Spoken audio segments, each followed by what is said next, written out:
on the tatty scones. What on earth are tatty scones? You know, them round things that you fry in butter. You mean potato cakes? That's what I said. Tatty scones. What's all this? Full English. Well, not quite full, but near enough. We're looking after you and Dad today. No arguments. Plus your bacon was on return, so... Shall I go get him up? No, I wouldn't. Well, I'll take him a coffee up. It's proper. The thing is, darling, he's not really up for seeing anybody. Not yet. Or even us.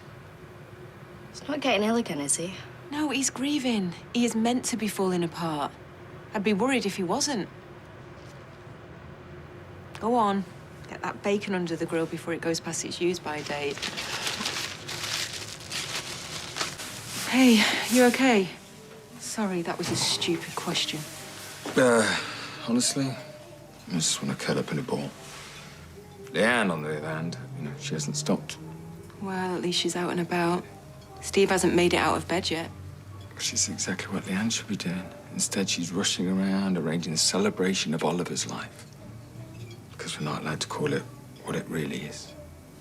The funeral already? Yeah. She's had that George around all morning. Going over, every detail over and over again. But what about Steve? She can't do that.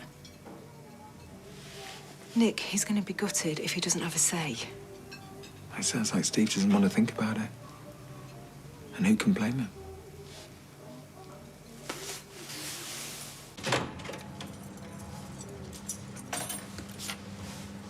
Oh! God, you're up.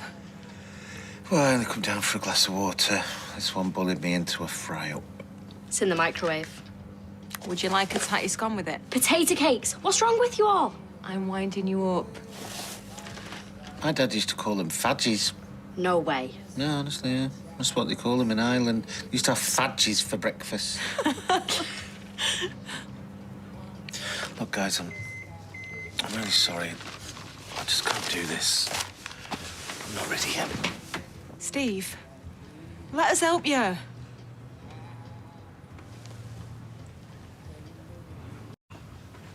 You got dressed?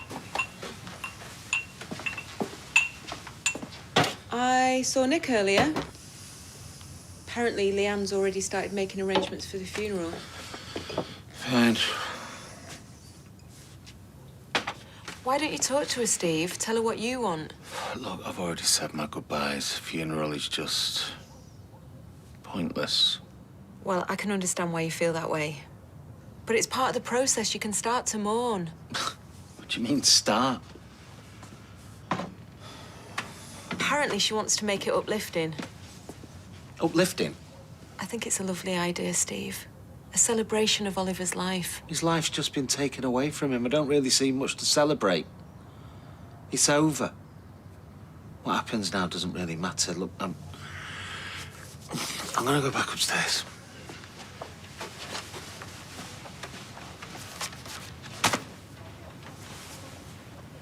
And I don't care how long it takes, it's got to be perfect. Yeah. And I'm sure Steve will appreciate you getting things sorted. Well, has he not mentioned what he wants? Well, like I said, I don't think he's in the right place to make any choices. Well, I'll go round, I'll have a word. But I'm not being funny, Leanne, but I don't want you to.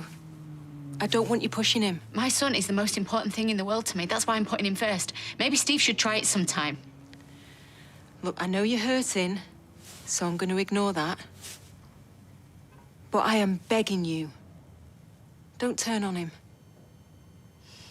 Look, for months, I had to stand by and watch his whole world fall apart. Yeah, tell me about it. Don't think I've ever felt so powerless.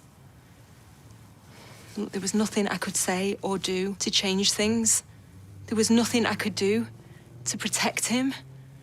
But I can protect him from this, so I'm asking you again to give him more time. You haven't got more time. Funeral's in 2 days. Yeah, and it's got to be perfect.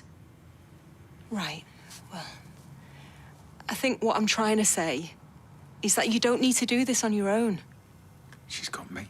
Yeah, and you've got me, and you've got Amy and Emma. So if there's anything you need, just ask.